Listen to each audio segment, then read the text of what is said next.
الحمدللہ رب العالمین والصلاة والسلام علی سید المرسلین اما بعد فاعوذ باللہ من الشیطان الرجیم بسم اللہ الرحمن الرحیم الصلاة والسلام علیک یا رسول اللہ وعلی آلک و اصحابک یا حبیب اللہ الصلاة والسلام علیک یا نبی اللہ وعلی آلک و اصحابک یا نور اللہ۔ ہمارے میٹھے آقا مدینہ والے مصطفیٰ صلی اللہ علیہ وسلم کا فرمان عالی شان ہے، جمعے کے دن درود پڑھنے والوں کی میں شفاعت کروں گا۔ صلو علی الحبیب صلی اللہ تعالی علی محمد صلی اللہ تعالی علیہ وآلہ وسلم۔ محترم ناظرین، پروگرام پیش خدمت ہے قرآن پاک ترجمہ اور تفسیر کے ساتھ۔ الحمدللہ اس پروگرام میں ہم قرآن پاک کی زبردست تفسیر صراط الجنان سے ترتیب وار قرآن سن رہے ہیں، ترجمہ بھی سن رہے ہیں اور تفسیر کا بیان بھی سن رہے ہیں۔ اللہ کی رحمت سے پچھلے پروگرام تک ہم نے 39 آیات ترجمہ اور تفسیر کے ساتھ سننے کی سعادت حاصل کی، اور مزید انشاءاللہ آج کے پروگرام میں ہم اپنے مخصوص محدود وقت میں چند آیتیں سنیں گے۔ اللہ کریم سے دعا ہے کہ ہمیں ان باتوں کو قبول کرنے، حق کو آگے پھیلانے والا بنائے، نیکی کی دعوت دینے اور برائی سے بچانے والا بنائے۔ قرآن وہ بیان ہے کہ جو رب کا کلام ہے، جو دلوں میں اتر جاتا ہے، جو ذہنوں کو اپنی طرف کھینچ لیتا ہے اور جو دلوں میں خود اتر جاتا ہے، اور جو انقلاب برپا کر دیتا ہے، جو بدی میں رہنے والوں کو نیکی کی طرف راغب کرتا ہے اور سننے والوں کے دلوں کو خوش کرتا ہے، مطمئن کرتا ہے۔ اور یہ ایسا کلام ہے کہ جتنی بار پڑھا اور سنا اور سنایا جاتا ہے، ہر بار اپنا ایک الگ لطف دیتا ہے، کیونکہ یہ قرآن ہے۔ قرآن کو قرآن کہنے کی ایک وجہ یہ بھی علماء نے بتائی کہ یہ بار بار پڑھا جاتا ہے، کثرت سے پڑھا جاتا ہے، اور اس کو پڑھنے والا تنگ نہیں آتا یا عاجز نہیں آتا، پڑھنے والا اکتا نہیں جاتا، بلکہ پڑھنے والے کو ہر بار لذت ملتی ہے۔ الحمدللہ اللہ پاک ہمیں قرآن کی برکتیں عطا فرمائے۔ سورہ بقرہ قرآن کی دوسری سورہ مبارکہ ہے اور سب سے بڑی سورہ مبارکہ ہے۔ اس کی 39 آیتیں ہم نے لاسٹ ایپیسوڈ تک سننے کی سعادت پائی تھی۔ آئیے آیت نمبر 40 میں اللہ پاک کیا ارشاد فرماتا ہے، اس کو سنتے ہیں۔ اعوذ باللہ من الشیطان الرجیم، بسم اللہ الرحمن الرحیم۔ یا بنی اسرائیل اذکروا نعمتی التي انعمت علیکم واوفوا بعہدی اوف بعہدکم وإیای فارہبون۔ ترجمہ: اے یعقوب کی اولاد، یاد کرو میرا وہ احسان جو میں نے تم پر کیا، اور میرا عہد پورا کرو۔ میں تمہارا عہد پورا کروں گا اور صرف مجھ سے ڈرو۔ اس آیت مبارکہ میں سب سے پہلے کہا گیا یا بنی اسرائیل، یعنی اے یعقوب کے بیٹوں۔ حضرت یعقوب علیہ السلام کا لقب ہے اسرائیل۔ اسرائیل کا کیا معنی ہے؟ اسرا اور ایل یہ دو الفاظ ہیں، اور ان دونوں کا مطلب ہے جیسے عربی میں عبداللہ ہے، ایسے عبرانی زبان میں اسرائیل ہے۔ عبد مانے بندہ، اللہ کا بندہ، اسی طرح ایل بمعنی اللہ پاک، اور اسرا مانے بندہ، تو یہ بندہ اللہ کا، اسرائیل کا یہ معنی بنتا ہے اللہ کا بندہ۔ اور یہ بڑا ہی معزز لقب ہے جو حضرت یعقوب علیہ السلام کا تھا۔ قرآن پاک نے اس کو بیان کیا، اور حضرت یعقوب علیہ السلام کے بیٹوں کو بنی اسرائیل کہا جاتا ہے۔ حضرت یعقوب علیہ السلام کے 12 بیٹے تھے، جن میں حضرت یوسف علیہ السلام بھی شامل ہیں، اور اللہ تعالیٰ نے حضرت یعقوب علیہ السلام کی اولاد میں بہت برکت عطا فرمائی، اور یہ تقریباً 400 سال کے مختصر سے عرصے میں 12 بیٹوں کی اولاد کی تعداد 6 لاکھ ہو چکی تھی، اور یہ اللہ تعالیٰ کی طرف سے عطا کردہ برکت ہے۔ حضرت موسیٰ علیہ السلام کے زمانے میں لگ بھگ ان کی تعداد 6 لاکھ تھی، اور یہ 400 سال پہلے یعنی حضرت یوسف علیہ السلام کے زمانے میں 12 بھائی تھے، تو 12 سے 6 لاکھ کی برکت دینا یہ اللہ تعالیٰ ہی کا کام ہے۔ حضرت یعقوب علیہ السلام یہ حضرت اسحاق علیہ السلام کے بیٹے ہیں، اور حضرت اسحاق علیہ السلام یہ حضرت ابراہیم علیہ السلام کے بیٹے ہیں۔ اور یہ بھی بات یاد رہے، بڑی دلچسپ بات ہے، ہمارے ناظرین کے علم میں اضافہ ہوگا کہ حضرت ابراہیم علیہ السلام کے بعد جتنے بھی انبیاء علیہ السلام تشریف لائے وہ آپ ہی کی نسل سے تھے، اور حضرت اسحاق علیہ السلام ہی کے بیٹے تھے، سوائے حضرت اسماعیل علیہ السلام کے۔ حضرت اسماعیل علیہ السلام یہ حضرت اسحاق علیہ السلام کے بڑے بھائی ہیں، اور حضرت اسماعیل علیہ السلام کی مبارک آل سے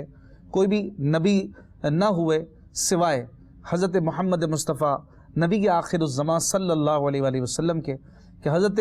محمد مصطفیٰ صلی اللہ علیہ وسلم ہمارے پیارے نبی یہ حضرت اسماعیل علیہ السلام کی اولاد سے ہوئے۔ تو حضرت اسماعیل علیہ السلام کی اولاد سے ایک نبی، اور حضرت اسحاق علیہ السلام کی اولاد سے اللہ نے ہزاروں انبیاء کو پیدا فرمایا اور بڑی برکت اس میں ڈالی۔ لیکن بہرحال حضرت اسماعیل علیہ السلام کی اولاد سے ایک ہی نبی جو ہوئے وہ سب انبیاء کے سردار ہیں، اور سب انبیاء کے آقا و مولا اور سارے جہاں کے مالک و مولا صلی اللہ علیہ وآلہ وسلم ہیں۔ بہرحال ہمارے آقا حضرت یعقوب علیہ السلام کا لقب ہے اسرائیل، اور آپ کے بیٹوں کو بنی اسرائیل کہا جاتا ہے۔ اللہ تعالیٰ نے ان کی اولاد کو عہد یاد دلایا، وعدہ یاد دلایا کہ اے بنی اسرائیل اپنا وعدہ یاد کرو۔ یہاں سے لے کر آیت نمبر 150 تک کی اکثر آیتیں جو کہ حضرت یعقوب علیہ السلام کی اولاد سے اللہ تبارک و تعالیٰ نے جو کلام فرمایا، جو گفتگو فرمائی، ان کے ساتھ جو معاملات ہوئے، ان کی جو خصلتیں، ان کے مسائل، ان کے فضائل، ایون اللہ تبارک و تعالیٰ نے بیان فرمایا، ان کے واقعات بیان کیے، ان کے فتنوں کو بیان کیا، ان میں ہونے والی خرابیوں کو بیان کیا، ان کے اندر ہونے والے بعض ایسے زبردست قسم کے واقعات کو اللہ نے آگے بیان فرمایا ہے کہ آپ کی عقل حیران رہ جائے گی، جیسے کہ گائے والا مشہور واقعہ ہے۔ اسی طرح حضرت ابراہیم علیہ السلام کے بھی کچھ واقعات آگے بیان فرمائے ہیں۔ اس میں خاص طور پر جو بات ہے وہ بنی اسرائیل کے عروج و زوال، عزت و ذلت، اقبال و ادبار، جزا اور سزا، اور قومی و اجتماعی اچھے برے کردار کا بھی خصوصی تذکرہ ہے۔ پھر اسی بیان کو قرآن میں بار بار دہرایا بھی گیا ہے۔ اس بار بار کے تکرار میں ایک بڑی حکمت قوموں کے عروج و زوال اور عزت و ذلت کا فلسفہ سمجھانا اور مسلمانوں کو اس سے عبرت دلانا ہے کہ جس طرح بنی اسرائیل پیغمبروں کی اولاد ہونے، جلیل القدر انبیاء علیہ السلام کی امت ہونے اور تورات جیسی کتاب رکھنے کے باوجود اپنے اعتقاد و عمل کے بگاڑ پر ذلیل و رسوا اور مغلوب و مقہور ہوئی، جبکہ توبہ و رجوع اور نبی و کتاب کی تعلیمات پر عمل کرنے کی صورت میں ہی معزز و غالب ہوئی۔ اسی طرح امت مسلمہ بھی اپنے عروج و زوال کے اسباب اسی آئینے میں دیکھ سکتی ہے۔ یہ جو پرسپیکٹو بیان کیا جا رہا ہے اور آگے بیان ہوتا چلا جائے گا، یہ تفصیلی ایک آئینہ ہے جس میں قیامت تک کے مسلمان، پچھلی ایک قوم جو گزر چکی بنی اسرائیل، ان کے معاملات کے ذریعے اپنے معاملات حل بھی کر سکتے ہیں اور ان کے انجام کے ذریعے اپنا انجام بھی بغور دیکھ سکتے ہیں۔ آج سب پوچھتے ہیں کہ مسلمان مغلوبیت، ذلت اور پستی کے شکار کیوں ہیں؟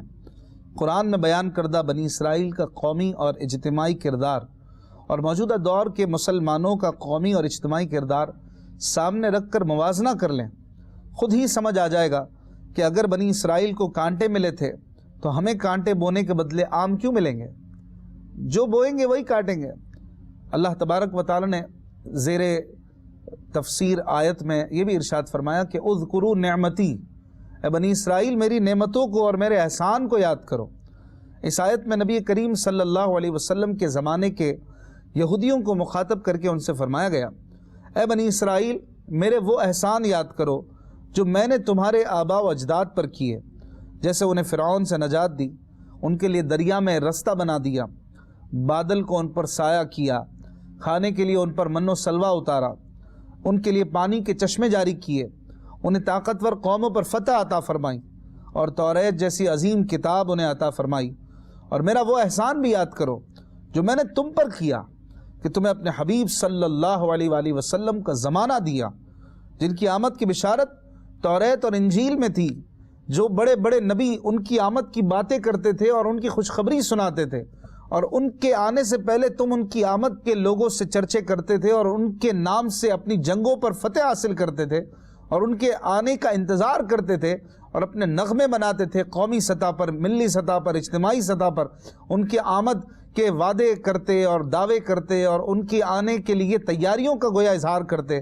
تو اے بنی اسرائیل جو دور مصطفی میں موجود تھے، ان سے کہا جا رہا ہے کہ جب تمہیں اس زمانے میں پیدا کر دیا اور تمہیں اس نبی کی زیارت مل رہی ہے، ان کا ایک ہی زمانہ مل رہا ہے، ان کا دور مل رہا ہے، ان کی صحبت مل رہی ہے، تو تم کیوں سرکش ہو رہے ہو اور ان پر ایمان لانے میں پس و پیش کا شکار ہو، اور تم دوسروں کو بھی ان سے دور کرنے میں لگے ہوئے ہو، ان کے خلاف باتیں کرنے میں لگے ہو، سازشوں میں لگے ہو؟ تو ایسا تو نہ ہونا چاہیے، ہونا تو یہ چاہیے کہ جو پہلے سے دعوے کرتا ہو، خوشخبریاں سناتا ہو، اس سے تو زیادہ جلدی ایمان لانا چاہیے، لیکن بیچارے نہ ہو سکے اس طرح، اور انہوں نے اپنے زمانے میں محبوب علیہ الصلوۃ والسلام کو ایذائیں بھی پہنچائیں، اور اکثر یہودی جو تھے وہ مسلمان نہ ہو سکے۔ اللہ تبارک و تعالی نے انہیں بھی گویا اس آیت میں جھنجھوڑا ہے، اور انہیں اپنا احسان یاد دلایا کہ اپنے آباء و اجداد پر ہونے والے احسانات بھی یاد کرو، اور تم پر جو احسان کیا ہے وہ بھی یاد کرو۔ خیال رہے کہ یہاں یاد کرنے سے مراد صرف تذکرہ کرنا نہیں، بلکہ اس سے مراد یہ ہے کہ اللہ تعالیٰ کی اطاعت اور بندگی کر کے ان نعمتوں کا شکر بجا لائیں، کیونکہ کسی نعمت کا شکر نہ کرنا گویا اس کو بھلا دینا ہے۔ ایک بندہ اگر کسی کا شکر ادا نہ کرے تو گویا اس نے اس کے احسان کو بھلا دیا ہے، اگرچہ اس نے ویسے یاد رکھا ہوا ہو، زبان سے بولتا بھی ہو کہ یار اس نے بڑے میرے جو ہیں کام کروائے ہیں، وہ بڑا میرے کام آیا، بڑا ساتھ دیتا تھا، لیکن جب وہ کام اس کا دوسرے کی کوئی بات ماننے کی جگہ آئے، کوئی محل آئے، کوئی موقع آئے، تو روح گردانی کرے، سرکشی کرے اور اس کی بات نہ مانے جس نے اس پر احسانات کیے تھے، تو گویا یوں ہی کہا جائے گا کہ یہ احسان فراموش ہے، اس نے احسان کو بھلا دیا ہے۔ تو احسان کو بھلا دینا گویا یہی نہیں ہوتا کہ بندہ ذہن سے اس کو بھلا دے، نکال دے، بلکہ محسن کی بات کو نہ ماننا بھی احسان کو بھلا دینے کے مترادف ہوتا ہے۔ مزید اللہ تعالیٰ نے فرمایا کہ وَأَوْفُوا بِعَهْدِي، میرا وعدہ پورا کرو، یعنی بنی اسرائیل تم میرے حبیب صلی اللہ علیہ وآلہ وسلم پر ایمان لا کر وہ عہد پورا کرو جو تم نے مجھ سے کیا، اور میں اس کے ثواب کے طور پر تمہیں جنت میں داخل کر کے تمہارے ساتھ کیا ہوا عہد پورا کروں گا، اور اپنے عہد کو پورا کرنے کے معاملے میں کسی اور سے ڈرنے کے بجائے مجھ ہی سے ڈرو۔ کتنی پیاری بات اللہ تبارک و تعالی نے فرمائی کہ وَإِيَّايَ فَاتَّقُونَ، اے بنی اسرائیل ڈرو تو مجھ سے ڈرو، کیونکہ بعض اوقات ایمان نہ لانے کی ایک وجہ یہ بھی ہو سکتی تھی اور ہوتی تھی کہ انہیں اپنے ہم قوم لوگوں کو بھی ڈر ہوتا تھا کہ کیا کہیں گے اور ان کی مخالفت خامخواہ کیوں مولنے وغیرہ وغیرہ، تو ڈرتے تھے۔ اچھا، کسی کو ظلم کا بھی ڈر تھا کہ کوئی بڑا سردار اسے مارے گا، تکلیف پہنچائے گا، تو ڈرنا حقیقت میں اللہ سے چاہیے، ڈرنا اللہ ہی سے چاہیے اور کسی سے نہ ڈرنا چاہیے حق کے مقابلے میں، حق کے معاملے میں۔ لہٰذا انہیں بھی یہ یاد دلایا جا رہا ہے کہ اللہ سے ڈرو، کیوں باطل پر ایمان رکھتے ہو صرف ان کے ڈر سے؟ اللہ سے ڈرو، وَإِيَّايَ فَاتَّقُونَ، اللہ کا ڈر بھی رکھو دل میں، اور اس ڈر کی وجہ سے اللہ تعالیٰ پر ایمان بھی لاؤ۔ اس آیت میں جس وعدے کا ذکر ہے ناظرین، اس کے بارے میں ایک قول یہ بھی ہے کہ اس سے مراد وہ وعدہ ہے جو سورہ مائدہ میں اللہ تبارک و تعالی نے ذکر فرمایا، وَلَقَدْ أَخَذَ اللَّهُ مِيثَاقَ بَنِي إِسْرَائِيلَ وَبَعَثْنَا مِنْهُمُ 12 نَقِيبًا، بے شک اللہ نے بنی اسرائیل سے عہد لیا اور ہم نے ان میں 12 سردار قائم کیے۔ وقال اللہ انی معکم، اور اللہ تعالیٰ نے فرمایا کہ بے شک میں تمہارے ساتھ ہوں۔ لئن اقمتم الصلاۃ وآتیتم الزکاۃ وآمنتم برسلی وعزرتموہم واقرضتم اللہ قرضا حسنا، کہ اگر تم نماز قائم رکھو، زکوٰۃ دیتے رہو اور میرے رسولوں پر ایمان لاؤ اور ان کی تعظیم کرو اور اللہ کو قرض حسن دو، تو بے شک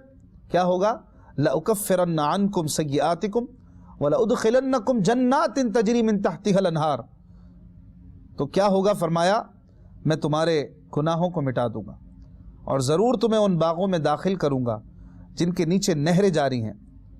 تو فرمایا فَمَن كَفَرَ بَعْدَ ذَلِكَ مِنْكُمْ فَقَدْ ضَلَّ سَوَاءَ السَّبِيلِ، تو اس کے بعد تم میں سے جس نے کفر کیا تو ضرور وہ سیدھی راہ سے بھٹک گیا۔ تو یہ وعدہ یاد دلایا جا رہا ہے۔ ایک قول وعدے کے بارے میں یہ بھی ہے کہ اس سے وہ عہد مراد ہے جو اللہ تعالیٰ نے حضرت موسیٰ علیہ السلام کے ذریعے بنی اسرائیل سے لیا کہ میں آخری زمانے میں حضرت اسماعیل علیہ السلام کی اولاد میں ایک نبی کو بھیجنے والا ہوں، تو جس نے ان کی پیروی کی اور اس نور کی تصدیق کی جسے وہ لے کر آئے، تو میں اس کے گناہ بخش دوں گا اور اسے جنت میں داخل کروں گا اور اسے دگنا ثواب عطا کروں گا۔ تو یہ دونوں وعدے جو ہے وہ علماء نے فرمایا کہ مراد ہو سکتے ہیں کہ اللہ پاک نے اس آیت مبارکہ میں ان وعدوں کو یاد بھی دلایا اور انہیں پورا کرنے کا انہیں فرمایا جا رہا ہے۔ آیت نمبر 41 میں مزید اللہ پاک ارشاد فرماتا ہے وَآمِنُوا بِمَا أَنزَلْتُ مُصَدِّقًا لِمَا مَعَكُمْ وَلَا تَكُونُوا أَوَّلَ كَافِرٍ بِهِ وَلَا تَشْتَرُوا بِآيَاتِي ثَمَنًا قَلِيلًا وَإِيَّايَ فَاتَّقُونَ۔ ترجمہ، اور ایمان لاؤ اس کتاب پر جو میں نے اتاری ہے، وہ تمہارے پاس موجود کتاب کی تصدیق کرنے والی ہے، اور سب سے پہلے اس کا انکار کرنے والے نہ بنو، اور میری آیتوں کے بدلے تھوڑی قیمت وصول نہ کرو، اور مجھ ہی سے ڈرو۔ یہاں بنی اسرائیل کے علماء سے خطاب ہے، اور اللہ پاک نے فرمایا کہ اس قرآن پر ایمان لاؤ جو میں نے اپنے حبیب صلی اللہ علیہ وآلہ وسلم پر نازل کیا ہے، اور وہ تمہارے پاس موجود کتاب تورات و انجیل کی تصدیق کرتا ہے، اور تم اہل کتاب میں سے قرآن مجید اور میرے حبیب صلی اللہ علیہ وآلہ وسلم کے سب سے اولین منکر نہ بنو، ورنہ جو لوگ تمہارے پیچھے لگ کر کفر اختیار کریں گے تو ان کا وبال بھی تم پر ہوگا۔ محترم ناظرین، یہاں سے اللہ تبارک و تعالیٰ نے اب علماء بنی اسرائیل سے دو باتیں ارشاد فرمائیں۔ نمبر 1 یہ کہ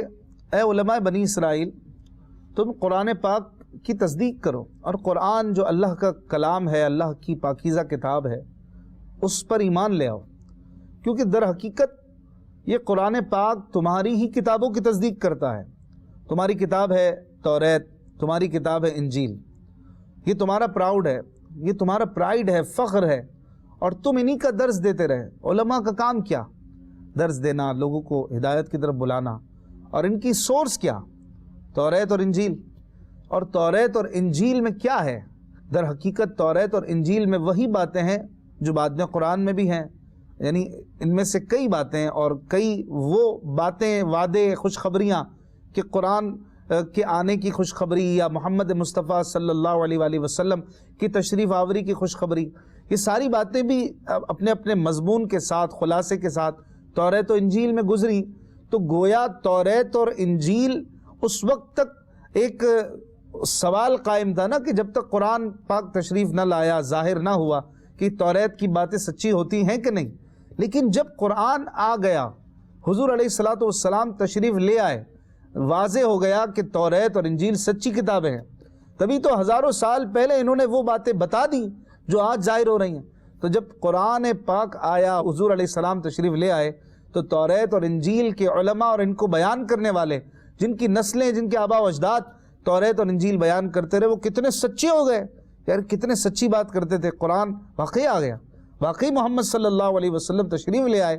تو اب کیا ہوا؟ جو توریت اور انجیل کو بیان کرنے والا تھا، اس کا تو اعزاز اور بڑھ جانا چاہیے، اور فخر بڑھ جانا چاہیے، اور اس کا تو سر اور جھک جانا چاہیے قرآن کے آگے کہ قرآن نے مجھے بھی سچا کر دیا اور ہماری کتابوں کو بھی سچا کر دیا۔ لیکن ہوا کچھ یوں بدنصیبی سے کہ یہودیوں نے اور توریت اور انجیل کے ماننے والوں نے، اکثریت نے قرآن پاک اور صاحب قرآن کو معاذ اللہ جھٹلا دیا، اور ان پر ایمان لانے کے بجائے اس کے مخالف ہو گئے۔ تو یہ کتنی عجیب سی بات ہے۔ اللہ تبارک و تعالیٰ نے کتنے پیارے اور حکیمانہ انداز میں ایک جملے کے ذریعے چوٹ بھی کی اور انہیں سمجھایا کہ اے بنی اسرائیل، یہ قرآن تو وہ ہے جو مصدقا لما معکم، تمہارے پاس جو کتابیں ہیں نا اس کی تصدیق کرتا ہے، ان کو سچا کرتا ہے، تمہیں سچا کرتا ہے، تمہاری عزت بڑھاتا ہے، اور تم ہو گئے اسی کو نہیں مانتے ہو۔ عجیب بات ہے، یہ تو عقل کے بھی خلاف ہے نا، حکمت کے بھی خلاف ہے۔ تم کس طرف جا رہے ہو؟ تم خود سوچو گے تو مائل ہو جاؤ گے ایمان لانے پر۔ لیکن کیا کیا جائے کہ خدا جب دین لیتا ہے تو عقل چھین لیتا ہے۔ اسی طرح کچھ ان کے ساتھ ہوا، اور اکثر اس طبقے نے حضور علیہ الصلوۃ والسلام کا انکار کیا، اور مخالفت اور معاند انداز ان کا رہا، اور آپ صلی اللہ علیہ وآلہ وسلم کو ایذائیں بھی دیتے رہے۔ بہرحال ہمارے نبی صلی اللہ علیہ وسلم کو کسی کی حاجت نہیں، ہمارے آقا صلی اللہ علیہ وآلہ وسلم تو رحمت للعالمین ہیں، اور آپ صلی اللہ علیہ وآلہ وسلم تو کائنات کو سہارا دینے کے لیے تشریف لائے۔ آپ کا کوئی ساتھ دے یا نہ دے، آپ کے لیے آپ کا رب عز و جل ہی کافی ہے۔ دوسری بات یہ کی گئی علماء بنی اسرائیل سے کہ تم اولین منکر نہ بنو، ولا تکونوا اول کافر بھی، قرآن کے اولین منکر نہ بنو۔ اس کا کیا مطلب؟ علماء نے جو لکھا کہ اگر تم چونکہ رؤسا سمجھے جاتے ہو، علم والے سمجھے جاتے ہو، ایک جہالت کے دور میں بھی تم لوگوں کی عزت لوگ بحیثیت علم اور علماء کرتے رہے، یار یہ یہود کے علماء ہیں اور یہ بنی اسرائیل کے رہبا ہیں، صوفیاں ہیں وغیرہ وغیرہ، اور ان کے پاس کتابوں کا علم ہے، تو ان کی حیثیت ایک بنی ہوئی تھی. تو اب ان کی ماننے والے جب انہیں جھٹلاتا ہوا دیکھیں گے اسلام اور دین کو اور محمد مصطفیٰ صلی اللہ علیہ وآلہ وسلم کو، تو بتائیے کہ ان کے پیچھے لگ کر اور بھی منکر ہوں گے، کافر ہوں گے. اور اللہ تبارک و تعالیٰ نے یہی بات ان کو سمجھائی کہ تم اول کافر نہ بنو، اول منکر نہ بنو، کہ پھر تمہارے پیچھے جتنے تمہیں چاہنے ماننے والے اور وہ مشرکین بھی کہ اگرچہ ان کو نہ بھی مانتے ہوں، یہودی خود نہ بن گئے ہوں، لیکن بہرحال ان کی عزت کرتے تھے اور ان کی بات کا وزن تھا. تو وہ بھی دیکھیں گے کہ جب یہ یہودی جو خود کتابی ہیں، کتاب کا علم رکھتے ہیں، یہی نہیں مان رہے، تو ہم کیوں محمد مصطفیٰ صلی اللہ علیہ وسلم کی پیروی کریں اور ان کا دین مانیں؟ جب یہ علم والے، یہ سردار، یہ رہنما نہیں مان رہے تو ہمیں کیا ضرورت ہے؟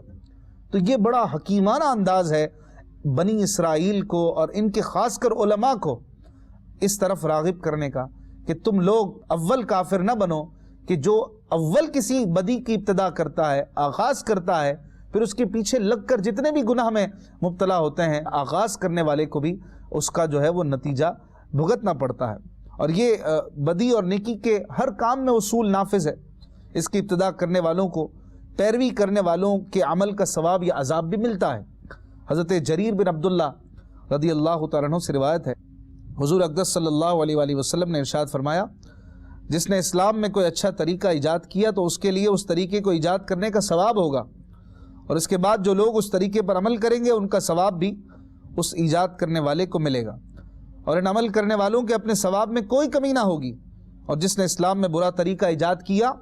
تو اس پر اس کا گناہ ہوگا، اور اس کے بعد جو لوگ اس پر عمل کریں گے ان کا گناہ بھی اسے ہوگا، اور ان عمل کرنے والوں کے اپنے گناہ میں کوئی کمی نہ ہوگی. تو یہ ہے کسی نیکی کا آغاز کر دینے والا بھی بڑا رنگا جاتا ہے کہ پھر جتنے اس نیکی کے پیچھے چلتے رہتے ہیں اسے بھی ثواب ملتا رہتا ہے. کتنی پیاری پیاری نیکیاں ہیں اسلام میں کہ جو بعد میں پیارے آقا صلی اللہ علیہ وآلہ وسلم کے دور بہترین سے اگرچہ ان کی نسبت نہ رہی، وہ بعد میں ایجاد ہوئیں،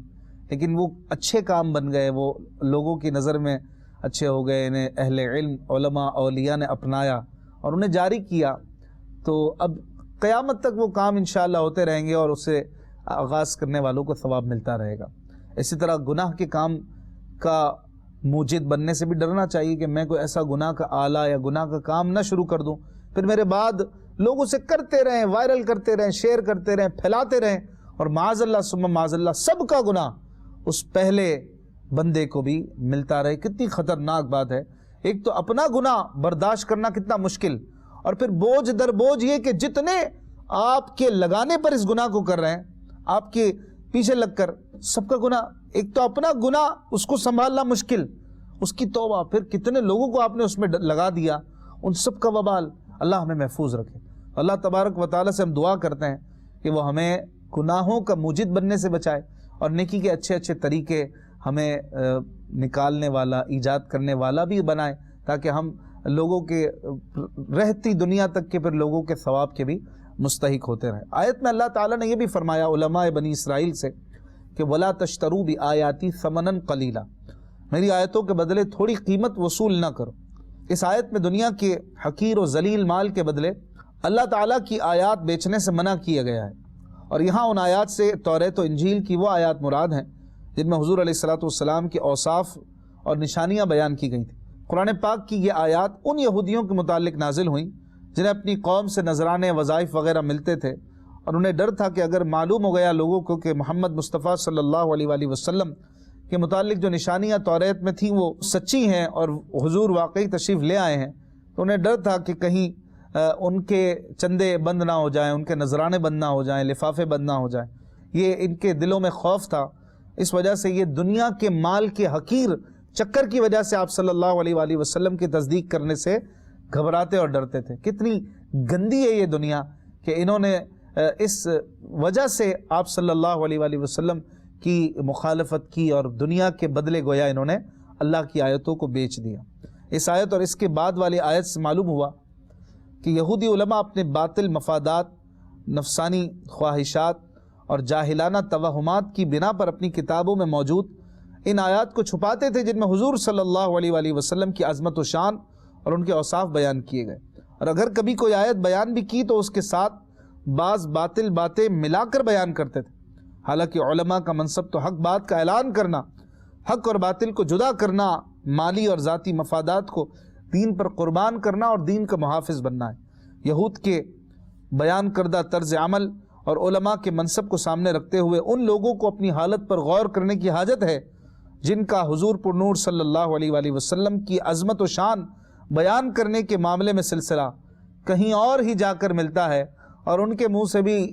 آپ کو کبھی عشق مصطفیٰ کی، شان مصطفیٰ کی بات ملے گی نہیں۔ وہ گول مول کر جائیں گے ان موضوع کو، اس طرح کا کوئی سوال بھی آ جائے تو ان کے منہ پہ جو ہے وہ عجیب ہوائیاں اڑنے لگیں گی، حالانکہ وہ اپنے آپ کو نبی کا غلام بھی کہلواتے ہوں گے، کلمہ بھی پڑھتے ہوں گے۔ ایسے لوگوں کو اپنے ایمان کی فکر کرنی چاہیے۔ اللہ تعالیٰ سے دعا کرتے ہیں وہ قرآن پاک سمجھنے اور اس پر عمل کرنے کی توفیق عطا فرمائے۔ زندگی رہی تو انشاءاللہ اگلی آیات مبارکہ سے اگلے درس میں پھر ملاقات کریں گے۔ اپنا بہت خیال رکھیے گا۔ السلام علیکم ورحمۃ اللہ وبرکاتہ۔